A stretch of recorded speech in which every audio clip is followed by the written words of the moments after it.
Hello everyone, welcome to my channel Learn with Gauri.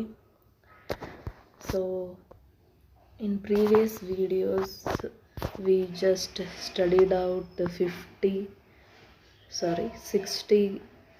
computer based question and answers, and today we will start next question and answers. Okay, so let me start. Question number 61.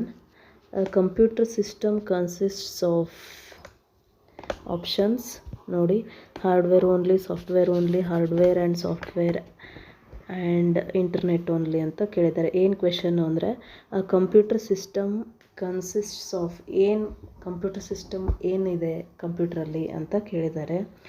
ಅದಕ್ಕೆ hardware, software, hardware and software, internet ಅಂತ ಕೊಟ್ಟಿದ್ದಾರೆ. So ನೋಡಿ, answer ಹೆಂಗಂದ್ರೂ ನಿಮಗೆ ಕಾಣಿಸ್ತಿದೆ, option C ಅಂತ. Option C is the correct one. Because ನೋಡಿ, ಬರೀ ಹಾರ್ಡ್ವೇರ್ ಅಂದರೆ ಮದರ್ ಬೋರ್ಡು, CPU ಅದಷ್ಟೇ ಇರಲ್ಲ. ಓಕೆ, ಕಂಪ್ಯೂಟರ್ ಅಂದರೆ ಬರೀ ಸಾಫ್ಟ್ವೇರ್ ಅಷ್ಟೇ ಇರಲ್ಲ, ಹೌದಾ? ಬರೀ ಆ ವೈರಸ್ ಸಾಫ್ಟ್ವೇರು, ಆಮೇಲೆ ಮೈಕ್ರೋಸಾಫ್ಟ್, ಇವು ಬರೀ ಸಾಫ್ಟ್ವೇರ್ಸ್ ಅಷ್ಟೇ ಇರೋಕ್ಕಾಗಲ್ಲ without hardware. So that's why the answer is hardware, software. And internet only ಅಂದರೆ ಇವೆಲ್ಲ ಇದ್ದರೆ ಮಾತ್ರ ಇಂಟರ್ನೆಟ್ ಬರೋಕ್ಕೆ ಸಾಧ್ಯ. ಹಾಗಾಗಿ option C, hardware and software is the correct answer. A computer system consists of hardware and software. Okay, so question number 62.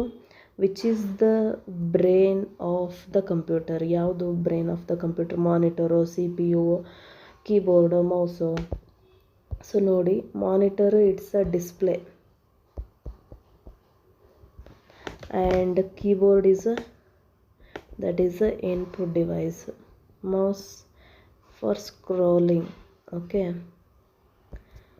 so I think the answer is CPU, brain of the computer. Yes, exactly. Option B, that is CPU is the brain of the computer. Okay, so next question number 63. CPU has options: ALU and control unit, RAM, ROM, keyboard and mouse, printer and scanner. So ಯಾವುದೆಲ್ಲ ಕ್ವೆಶನ್ನಾಗ suitable answer ಅಂತ ಮೊದಲು ತೆಗೆದುಬಿಡೋಣ. CPU has a keyboard, mouse, ಅದು ಸಂಬಂಧನೇ ಇಲ್ಲ. Printer ಮತ್ತು ಸ್ಕ್ಯಾನರು, that is also, ಈ ಎರಡು options ಈ ಕ್ವೆಶನಿಗೆ ಸಂಬಂಧಪಟ್ಟಿದ್ದೇ ಇಲ್ಲ. ಹಾಗಾಗಿ ಇವೆರಡರಲ್ಲಿ ಏನು ಡೌಟು? CPU ಏನು ಮಾಡುತ್ತೆ?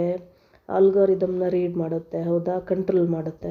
ಹಾಗಾಗಿ option is the correct answer. RAM, RAM ಒಂದು inbuilt, and another one is ನಾವು ಏನು ಚಿಪ್ ಹಾಕ್ತೀವಲ್ಲ ಅದು. ಹಾಗಾಗಿ CPU has a ALU and control unit. That is option A. Okay, so question number 64. ALU stands for what? I think previous video ಅಲ್ಲಿ repeat ಆಗಿತ್ತಾ? Maybe ಇಲ್ಲ ಅನಿಸುತ್ತೆ. ALU stands for what? Arithmetic logic ಯೂನಿಟೋ, ಅಥವಾ automatic logic ಯೂನಿಟೋ, automatic language unit, ಅಥವಾ auto learning unit? ನೋಡಿ, ಇದರಲ್ಲಿ ಯಾವುದು ಬೇಡದೇ ಇರೋದು ಅಂತ ಫಸ್ಟ್ ತೆಗೆದುಬಿಡೋಣ. ಆಟೋಮೆಟಿಕ್ ಲಾಜಿಕ್ ಯೂನಿಟು ಬರೋದೇ ಇಲ್ಲ, ಆಟೋ ಲರ್ನಿಂಗ್ ಯೂನಿಟು ಕೂಡ ಬರಲ್ಲ. ಇವೆರಡರಲ್ಲಿ ಡೌಟು ಏನು ನೋಡಿ, ಅರ್ಥಮೆಟಿಕ್ ಲಾಜಿಕ್ ಯೂನಿಟು ಅಥವಾ ಅರ್ಥಮೆಟಿಕ್ ಲ್ಯಾಂಗ್ವೇಜ್ ಯೂನಿಟು ಅಂತ. ಓಕೆ, ನೋಡಿ, option A is the correct answer. That is arithmetic logic unit, not arithmetic language unit. Okay, so ಇದು ಲಾಜಿಕ್ನ ಏನು ಮಾಡುತ್ತೆ? ಒಂದು ಕ್ವೆಶನ್ ಬಂದಿತ್ತು ಲಾಸ್ಟ್ ಪ್ರೀವಿಯಸ್ ವೀಡಿಯೋಸಲ್ಲಿ. ಕ್ಯಾಲ್ಕುಲೇಷನ್ ಮಾಡೋಕ್ಕೆ ನಾವು ನಂಬರ್ಸ್ನ ಕೊಡ್ತೀವಿ, ಯಾವ ಸಾಫ್ಟ್ವೇರು ಅದನ್ನು ಕ್ಯಾಲ್ಕುಲೇಟ್ ಮಾಡುತ್ತೆ ಅಂತ ಕೇಳಿದಾಗ ಆನ್ಸರು ನಾವು ALU ಅಂತಲೇ ಹೇಳಿದ್ವಿ ಅಲ್ವಾ? ಸೊ ಅದಕ್ಕೋಸ್ಕರ logic unit, that is That's why ALU stands for Arithmetic Logic Unit. Okay, that is option A. Next, question number 65. Which unit controls all operations of a computer? ಯಾವ ಒಂದು unit ಎಲ್ಲ computer ಆಪ್ರೇಷನ್ನ control ಮಾಡುತ್ತೆ ಅಂತ ಕೇಳಿದ್ದಾರೆ. Options ನೋಡಿ: ALU, control unit, memory unit, hard disk. So again hard disk ಬರಲ್ಲ. Okay, memory unit ಅಂದರೆ just ಅದು ಸ್ಟೋರೇಜ್ ಪರ್ಪಸ್ ಮೆಮೊರಿ ಯೂನಿಟ್ಟು. ಆಮೇಲೆ ALU ಕೂಡ ಬರಲ್ಲ. ಹಾಗಾಗಿ the option is B, that is a control unit. Control unit controls all operations of a computer. Control unit controls all operations of a computer. That is option B. Okay, question number 66. Which memory is known as the primary memory ಅಂತ ಕೇಳಿದ್ದಾರೆ. ಯಾವ ಒಂದು memory primary memory ಆಗಿದೆ ಅಂತ ನೋಡಿ. RAM, hard disk, CD, pen drive ಅಂತಂದಿದ್ದಾರೆ. ಇದು hard disk and pen drive external devices. ಅದನ್ನು ನಾವು ಪೋರ್ಟ್ ಮಾಡಿದ್ರೆ ಮಾತ್ರ ಅದು ಮೆಮೊರಿ ಯೂನಿಟ್ ಆಗಿ ಇದಾಗುತ್ತೆ. ಹಾಗಾಗಿ B ಆ್ಯಂಡ್ D ಬರಲ್ಲ. ಸೊ CD ಕೂಡ ಅಷ್ಟೇ, ನಾವು DVD ಪ್ಲೇಯರಲ್ಲಿ ಹಾಕಿದಾಗ ಮಾತ್ರ ಅದು ಮೆಮೊರಿ ಇದು ಡಿವೈಸ್ ಆಗಿ ಕನೆಕ್ಟ್ ಆಗುತ್ತೆ. That is not a primary memory. Okay, primary memory ಅಂದರೆ RAM. So answer is RAM, random access memory. Random access memory. Okay, so that is in the option A, that is RAM. Okay, RAM memory is known as the primary memory. Okay, question number 67. Which memory is non-volatile? ಯಾವ ಒಂದು memory volatile ಅಲ್ಲ ಅಂತ ಕೇಳಿದ್ದಾರೆ. ನೋಡಿ,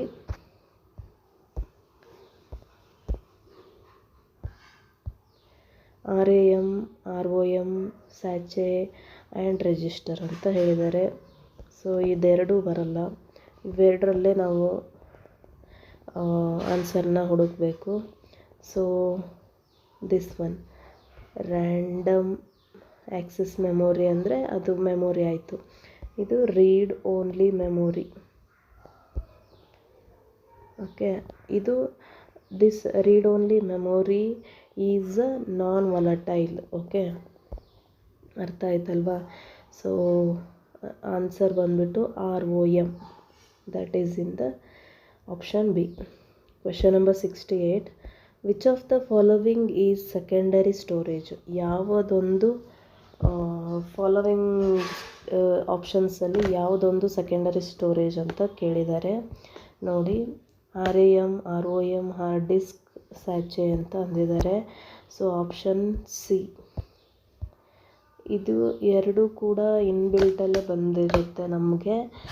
ಆಮೇಲೆ hard disk ನಾವು ಅದೇ ಹೇಳಿದ್ನಲ್ಲ, ಪೋರ್ಟ್ ಮಾಡಿದಾಗ ಅಥವಾ ಸ್ಪೆಸಿಫಿಕ್ಕಾಗಿ ಕಂಪ್ಯೂಟರಿಗೆ ಆಮೇಲೆ ಲ್ಯಾಪ್ಟಾಪ್ಗಳಿಗೆ ಇಷ್ಟು ಸ್ಟೋರೇಜ್ ಇರೋ ಹಾರ್ಡ್ ಡಿಸ್ಕ್ ಅಂತ ಸಿಗ್ತವೆ, ಅವನ್ನ ನಾವು ಹಾಕಿಸ್ತೀವಿ. ಸೊ ಅದಕ್ಕೋಸ್ಕರ hard disk is the answer. ಆಮೇಲೆ ಒಂದಿಷ್ಟು ಹಾರ್ಡ್ ಡಿಸ್ಕು ಯಾವ ಥರ ಇರ್ತವೆ ಅಂದರೆ, ಫೋನಿಗೆ ಅವು ಚಿಪ್ಪೆಲ್ಲ ಅಡ್ಜಸ್ಟ್ ಆಗೋಲ್ಲ ಅಂತ ಫೋನ್ಗಳಿಗೆ ಏನು ಮಾಡ್ತಿದ್ದಾರೆ, ಸಪ್ರೇಟಾಗಿ ಹಾರ್ಡ್ ಡಿಸ್ಕ್ ಇರ್ತವೆ. ಅದಕ್ಕೆ ನಾವು ಜಸ್ಟ್ ಫೈಲ್ಸ್ನ ಟ್ರಾನ್ಸ್ಫರ್ ಮಾಡ್ತಾ ಹೋಗೋದಷ್ಟೇ.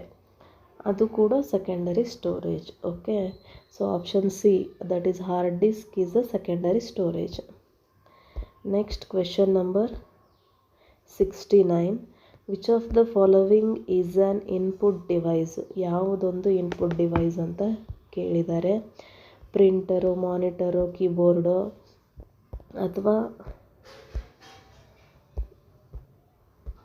ಅಥವಾ ಸ್ಪೀಕರು ಅಂತ ಕೇಳಿದ್ದಾರೆ. ಸೊ ನೋಡಿ, ಇನ್ಪುಟ್ ಡಿವೈಸ್ ಅಂದಿದ್ದಾರೆ. ಸ್ಪೀಕರು ಔಟ್ಪುಟ್ ಡಿವೈಸ್, ಯಾಕಂದರೆ ಅದು ವಾಯ್ಸ್ನ ಹೊರಗಡೆ ಕೇಳ್ಸಂಗೆ ಮಾಡೋದು ಸ್ಪೀಕರು. ಆಮೇಲೆ ಮಾನಿಟರ್ ಅಂದರೆ that is a display, printer ಅಂದರೆ ಅದು ಕೂಡ ಔಟ್ಪುಟ್. ಸೊ ಹಾಗಾಗಿ keyboard is a input device. Keyboard is an input device. Okay, option C. Last question of this video, question number 70.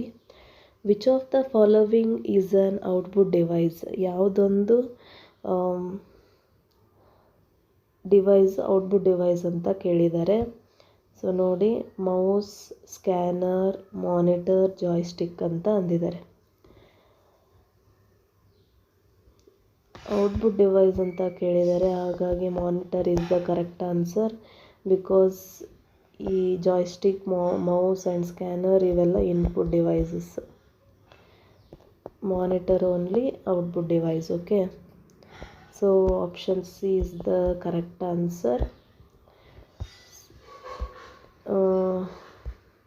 Okay, so ಇಲ್ಲಿವರೆಗೂ ನಾವು 70 ಕ್ವೆಶನ್ಸ್ನ ನಾವು solve ಮಾಡಿದ್ದೀವಿ. ನಿಮಗೇನೇ doubt ಇದ್ರೂ ನಾನು ಕಮೆಂಟ್ ಬಾಕ್ಸಲ್ಲಿ ಕಮೆಂಟ್ ಮಾಡಿದ್ರೆ ನಾನು ಕೂಡ ಅದಕ್ಕೆ ರಿಪ್ಲೈ ಮಾಡಬಹುದು. ನೆಕ್ಸ್ಟು ನೀವು ಇದೇ ಥರ ಲೈಕು ಶೇರು ಮಾಡೋದ್ರಿಂದ ನನಗೆ ಇನ್ನಷ್ಟು ವೀಡಿಯೋಸ್ನ ಮಾಡೋಕ್ಕೆ ಹೆಲ್ಪ್ಫುಲ್ ಆಗುತ್ತೆ.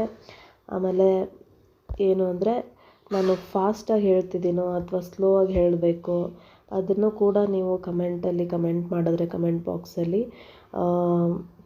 ನಾನು ಸ್ವಲ್ಪ ಟೀಚ್ ಮಾಡೋದನ್ನ ಸ್ವಲ್ಪ ಸ್ಲೋ ಆಗಿ ಹೇಳ್ಬೋದು.